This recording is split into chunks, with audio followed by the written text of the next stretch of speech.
तो अभी हमने 10-15 मिनट हुआ जो ओमकारेश्वर परिक्रमा है वो स्टार्ट की है। तो स्टार्ट करने के बाद शुरू में कुछ मंदिर आए थे, जैसे गणेश मंदिर आया और उसके बाद केदारनाथ मंदिर टेम्पल आया था। तो वहाँ पे हमने दर्शन किया और वहाँ पे एक नेम प्लेट लगा हुआ, काफ़ी प्राचीन मंदिर है जो परमार राजा हुआ करते थे उस समय ये बनाया गया। तो उसका डिटेल हम इसमें डाल देंगे।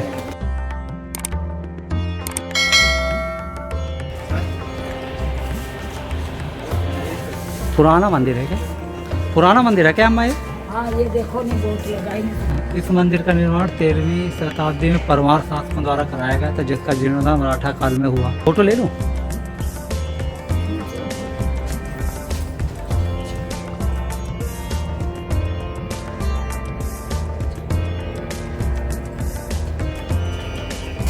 जय भोला, जय महाकाल, जय भगत। एक 2 रुपये भी दे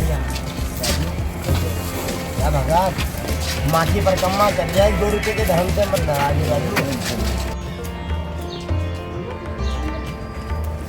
वो लोग हमेशा जो यहाँ रहते हैं उनको पता होगा कि दान, अन्न का दान करते हैं इस तरीके से। मतलब गांव में जो खेती होती है वो लोग लेके आते होंगे, बोरी वोरी में भर के ले आए, फिर डालते हुए चले जाते हैं। और यहाँ एक चीज़ और देखा कि साइड में बहुत सारा लोग साड़ी और बोरी बिछा के रखे हुए हैं।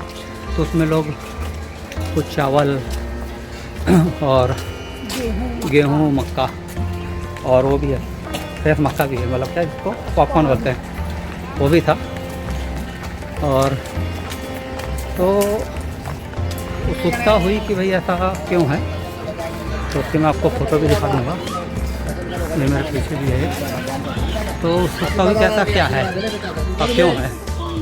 तो ये पता चला कि ये जो नर्मदा का क्षेत्र है, यहाँ पे लोग खेती नहीं होती है, नहीं करते हैं। तो इस वजह से यहाँ पे जो अन्न का दान होता है, तो लोग को जो यहाँ आसपास दर्शन करने के लिए आते हैं तो काफ़ी मात्रा में गेहूँ और सब लेके आते हैं और उसका दान करते हैं। तो थोड़ा थोड़ा जितना भी रास्ते में बोरी और साड़ी बिछी हुई है उनमें डालते हुए चलते हैं। तो यहाँ से लोग उसको अपना कलेक्ट करते हैं और उसका यूज अपने खाने के लिए करते हैं, भोजन के लिए करते हैं। तो ऐसा इनका प्रक्रिया है जो मैंने अभी बात की तो पता चला। रामकृष्ण क्या लिखा है, परिक्रमा मार्ग 6.5, यहाँ तक 1 किलोमीटर की यात्रा पूरी हो गई। और यहाँ से रामकृष्ण साधना मिशन स्वामी विवेकानंद ये आश्रम है। अपन 1 किलोमीटर आ गए, 6 किलोमीटर। परिक्रमा पथ में जब हम धीरे धीरे आगे बढ़ते हैं तो हमको बहुत सारी चीज़ों को देखने को मिलती है जो परिक्रमा पथ के पैरेलल में चलती है। तो उसकी खूबसूरती एक अलग ही आनंद देती है और आप मन मोह लेगी, और जो खूबसूरती है उससे आपको थकान फील नहीं होती है। और रास्ते में बहुत सारे मतलब आश्रम पड़ते हैं, मंदिर पड़ते हैं, जिसमें से जैसे रामकृष्ण मिशन साधना कुटीर पड़ती है, विशाल शिव प्रतिमा है, पाताली हनुमान मंदिर है, और गौरी सोमनाथ मंदिर है, और संगम पॉइंट भी आगे चल के आता है। तो रास्ते में एक चीज़ ये अच्छी है कि आप जब परिक्रमा करते हैं तो यहाँ पे ऐसा कुछ असुरक्षा का भाव नहीं है। आप यहाँ पे फ्रीली मूव कर सकते हैं, सुरक्षित यात्रा है। हाँ, रास्ते में थोड़े से मंकी ज़रूर मिलते हैं, तो उस समय आप थोड़ा सा अपना खाने पीने का या मोबाइल वगैरह को थोड़ा सा बचा के रखिए, या खाने पीने का सामान रखेंगे तो पास में आते हैं, बट छीना झपटी नहीं करते हैं वहाँ पे अभी तो, या बोलना चाहिए उनको आदत नहीं इन सब चीज़ों की। और रास्ते में जब चलेंगे आप तो रास्ते में शॉप्स मिलती हैं जिनमें आपको पानी बिस्लरी की बोतल वगैरह मिल जाती हैं। तो सपोज आप कैरी नहीं कर पाते हैं तो वहाँ भी मिल जाती है। ऐसा नहीं है कि यदि आप भूल गए तो आपको रास्ते में प्यासा रहना पड़े। तो है छोटी छोटी शॉप्स हैं जहाँ ये सारी फैसिलिटी है। कुछ जगह पे है जहाँ आपको चाय नाश्ता भी मिल जाता है, और बीच में आपको रास्ते में जाएंगे तो संत महात्मा लोग भी दिखाई देते हैं। मंदिरों पे बैठे हुए, रास्ते में भी बैठे हुए काफ़ी लोग दिखेंगे। सब ये भोले बाबा के भक्त हैं जो वहाँ पे परिक्रमा पथ में मिलते हैं, आपको देखने को मिलते हैं।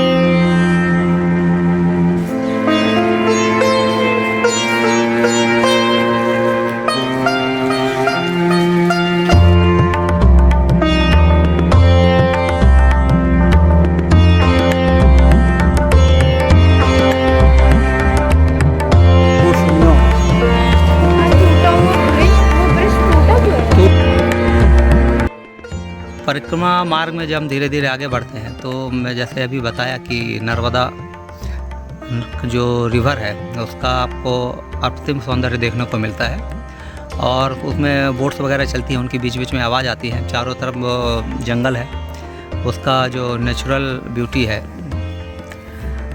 जो पूरा पथ है बहुत ही सुंदर है।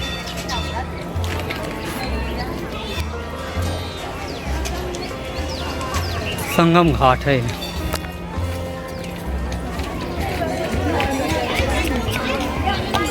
हम वहाँ से जब आगे बढ़े तो हमारा पैदल मार्ग का हमारा जो लास्ट डेस्टिनेशन था वो रणमुक्तेश्वर मंदिर।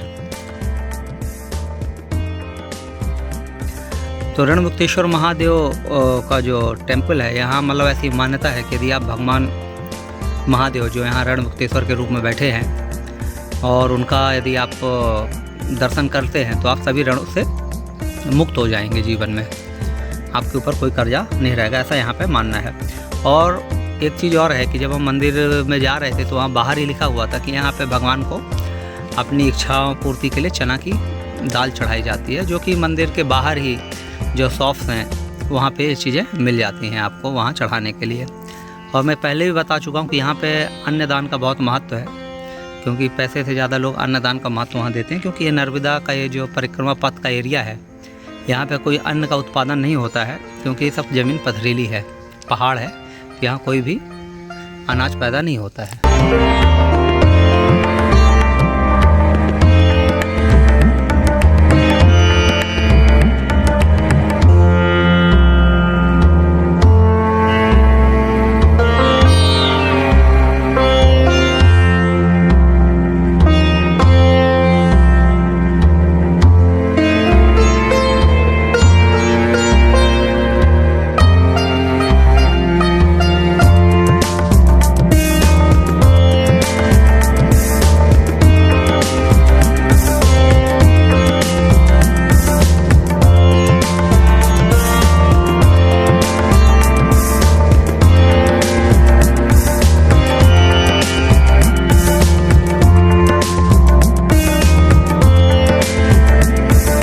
तो ये संगम पॉइंट पे जो है यहाँ पे 3 नदी का संगम है।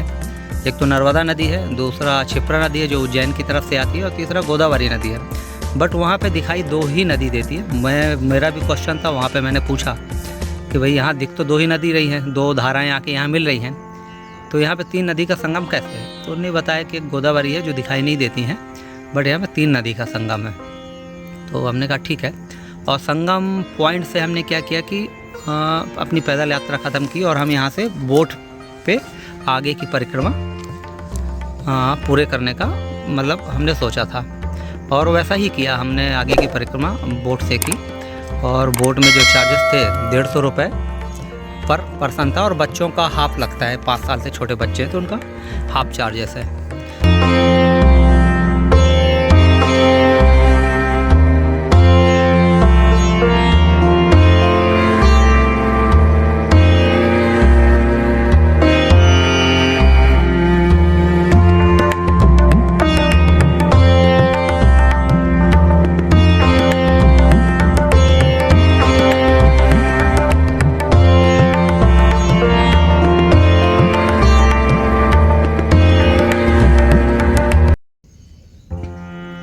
कई लोग क्या करते हैं कि रिवर्स परिक्रमा भी करते हैं, बोट से आ जाते हैं, फिर यहाँ से पैदल जाते हैं, दूसरा तरफ से भी बोट से संगम पॉइंट तक आते हैं, फिर यहाँ से पैदल मार्ग करते हैं, पैदल यात्रा करते हैं। तो हमने परिक्रमा रिवर्स नहीं की थी, हमने सीधी परिक्रमा की और उसमें हमने यहाँ से बोट पकड़ के आगे की यात्रा की थी। बोट की यात्रा का मार्ग तो बहुत ही खूबसूरत है। नदी का आपका पानी का फ्लो देखने को मिलेगा, आजू बाजू के पहाड़ देखने को मिलेगा, ग्रीनरीज देखने को मिलेगा, कुछ केव्स भी आगे हमको दिखाई पड़ती हैं। तो एक वो अलग ही मतलब ट्रिप का एक अलग ही वो मज़ा है, वो अलग ही फीलिंग है। आपको मतलब मन को एकदम शांत कर देने वाले पानी की आवाज़ें हैं और नैसर्गिक जो सौंदर्य है वो आपके मन को शीतल रखता है। तो बहुत ही मतलब उसमें आनंद मिलता है।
है कि जब हम बोट से जा रहे थे तो आधे रास्ते में बोट से हमको उसने उतार दिया और बोला कि अभी यहाँ से थोड़ा दूर पैदल चलिए फिर बोट में बैठाएगा। तो कारण क्या था कि बीच में जो नर्मदा नदी का फ़्लो बहुत ज़्यादा, तो वहाँ पर नदी ज़्यादा गहरी नहीं थी, तो गहरा ना होने वजह से क्या पानी का फ़्लो बहुत ज़्यादा बढ़ जाता है।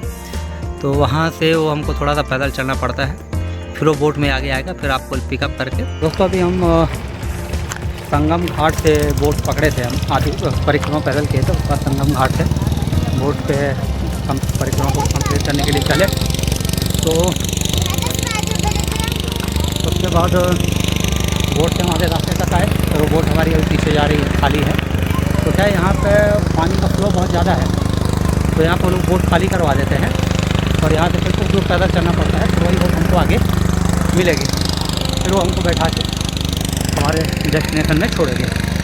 तो जो बोट के चार्जेस हैं 150 रुपये पर पर्सन संगम घाट से झूला पुल तक का है, या बोलना चाहिए गोमुख घाट या नागर घाट होता है, आप ऐसा बोल सकते हैं। और बच्चों का हाफ चार्जेस हैं यहाँ पे लेते हैं। और फुल परिक्रमा के लिए बोट से यदि आप इंडिपेंडेंट बोट बुक करेंगे तो आपको 1500 से 2000 लगेंगे 10 आदमियों का, और सिंगल में तो 150 ही समझ लो आप, इतना है। तो अच्छा है, सफ़र अच्छा है, कूल है, मौसम अच्छा है, जंगल है, ग्रीनरीज हैं। और ये मेरे पीछे जो जंगल दिख रहा है, पहाड़, यहाँ अंदर से जो रास्ता बनी हुई है वो पैदल परिक्रमा कंप्लीट करने की है। पैदल परिक्रमा मार्ग जो है टोटल 7 किलोमीटर का है, जिसको कंप्लीट करने में आपको 3-3.5 घंटे लगते हैं। बट हमने सोचा कि आधा पैदल करते हैं और आधा बोट से करते हैं। तो हम पैदल रणमुक्तेश्वर महादेव का जो मंदिर है वहाँ तक हम पैदल आए थे और उनके दर्शन किए। रणमुक्तेश्वर मंदिर जो है शंकर भगवान की मान्यता ऐसा है कि इनके दर्शन करने से, भगवान के दर्शन करने से, भोलेनाथ के, इंसान ऋणमुक्त हो जाता है, मतलब उसके ऊपर कोई कर्जा नहीं रहता जीवन में, ऐसी मान्यता है। हमने भी दर्शन किए हैं इसी उम्मीद से और विश्वास भी रखते हैं, आस्था भी है। तो आगे अभी हम चल रहे हैं, आप देखेंगे कि मेरे बच्चे और सब लोग पैदल जा रहे हैं आगे आगे, और मैं भी अभी वहाँ पे जा रहा हूँ। तो ये है, और हमारी बोट भी वहाँ पीछे जो आइलैंड दिख रहा है उसके पीछे चल रही है, इसलिए आवाज़ आ रही है, अभी बोट दिखाई नहीं दे रही है। तो हम अभी आगे जाएंगे तो हमको हमारी बोट भी मिलेगी और उससे हम यात्रा भी करेंगे।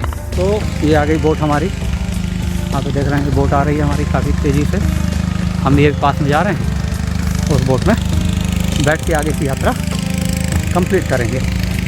तो मैं आपको बताना चाह रहा था कि ये जो ओमकारेश्वर परिक्रमा है, इसका अपना एक धार्मिक महत्व है।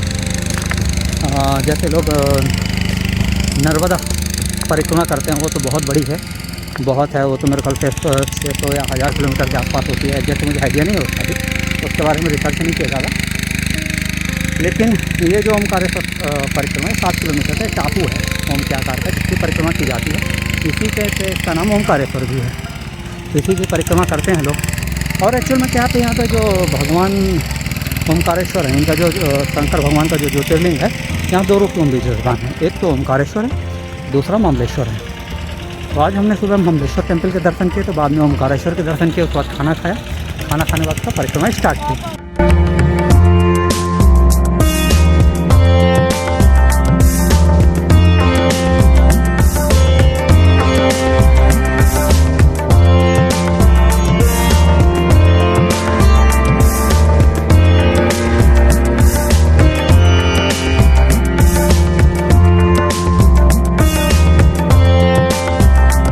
और बोट से सीधे घुमाते हुए जो परिक्रमा पथ का नदी पे जो डैम बना है, बहुत बड़ा डैम है, तो डैम के रास्ते से आता है, तो डैम का आपको विशालकाय दृश्य सामने दिखाई देता है। और जैसे जैसे आगे बढ़ेंगे तो फिर नागर घाट आता है, झूला ब्रिज सामने से दिखाई देता है, बीच में एक स्केल भी दिखाई देता है कि बारिश के समय नर्मदा रिवर का वाटर कितने ऊंचाई तक जाता है। उसके बाद हम जाएंगे तो गौमुख घाट आता है, और फिर जो हम ओमकारेश्वर टेम्पल के निचले वाला हिस्सा है, जहाँ पे घाट बना हुआ, जो मैं आपको अपने पुराने वीडियो में ओमकारेश्वर दर्शन में दिखाया था कि लोग यहाँ पे स्नान ध्यान करके पूजा के लिए जाते हैं। तो वो घाट पे उसने बोट लगाई थी, वहाँ पे काफ़ी लोग उतर गए। हमने ये डिसाइड किया कि हम गौमुख घाट में उतरेंगे।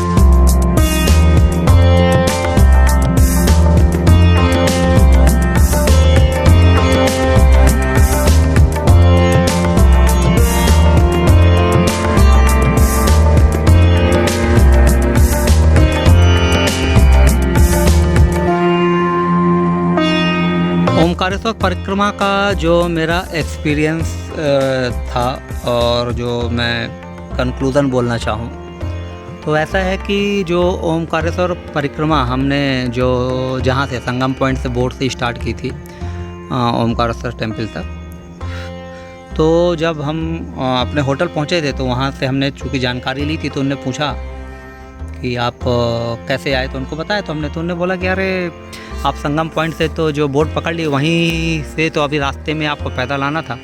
काफ़ी कुछ और चीज़ें देखने को मिलती हैं, और काफ़ी प्राचीन चीज़ें हैं, जिसमें से पांडवों का उन्होंने जिक्र किया कि जो चीज़ें वहाँ पे हैं। बट हम चूँकि बोट से आ गए तो वो चीज़ हम नहीं देख पाए। लेकिन बोट से नहीं आते, पैदल जाते, तो बोट से जो हमने यात्रा की झूला ब्रिज तक, वहाँ का जो हमने नैसर्गिक सौंदर्य देखा, पानी की आवाज़ सुनी और जो जंगल पहाड़ देखे, वो भी मिस हो जाता है। तो वही अफसोस हमको वहाँ भी रहता कि भाई हमने एक बोट से क्यों नहीं घूमा। तो कोई बात नहीं, अभी इस रास्ते से हो गया और वो हो गया, तो नेक्स्ट टाइम जाएंगे तो ये हिस्सा पैदल कर लेंगे, और जो अगला हिस्सा हमने पैदल किया तो वो बोट से कर लेंगे। तो इस तरह से पूरा हो जाएगा। तो कुल मिला के बहुत ही सुंदर और बहुत ही खूबसूरत जगह है, और अध्यात्म से भरी हुई जगह है, होली प्लेस है, भगवान शिव की नगरी है, और नर्मदा मैया की कृपा है उस पूरे एरिया में। तो मेरा तो मानना है कि ऐसी जगहों पे जाना चाहिए, क्योंकि जो लोग सुकून ढूंढने निकलते हैं यहाँ वहाँ, तो सुकून ऐसी जगह पे ही मिलता है जहाँ भगवान भोलेनाथ प्राकृतिक सुंदरता के साथ बैठे हुए हैं। तो मेरा कंक्लूजन यही है।